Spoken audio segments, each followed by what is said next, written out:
Praise lord హల్లెలూయా. ఈరోజు దేవుని వాగ్దానము లూకా సువార్త 18వ అధ్యాయము మొదటి వచనం. వారు విసుగక నిత్యము ప్రార్థన చేయుచుండవలెననుటకు ఆయన వారితో ఈ ఉపమానము చెప్పెను. దేవుడు ఈరోజు ఈ వాక్యము ద్వారా మనందరితో మాట్లాడుతున్న మాట ఏంటంటే, విసుగక నిత్యము ప్రార్థన చేయుచుండవలెను.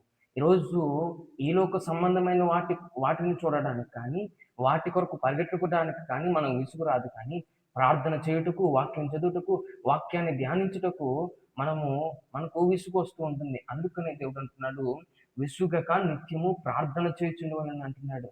రోజున ఇహలోక సంబంధమైన వాటి కొరకు విసుగు రాదు కానీ, దేవుడంటే విసుగు, ప్రార్థన చేయాలంటే విసుగు, వాక్యం చదవాలంటే విసుగు, దేవుని మందిరానికి వెళ్ళాలంటే విసుగు.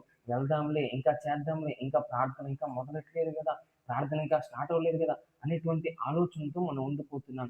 అందుకనే ఈ ఉదయకాలపు వేళలో దేవుడు మనందరితో మాట్లాడుతున్న మాట ఏంటంటే, మనమందరము విసుగక నిత్యము ప్రార్థన చేయాలంట. అందుకనే దేవుడు మనతో మాట్లాడుతున్నాడు. ఈ మాట మనందరి జీవితాల్లో నెరవేరబడును గాక. ఆమేన్.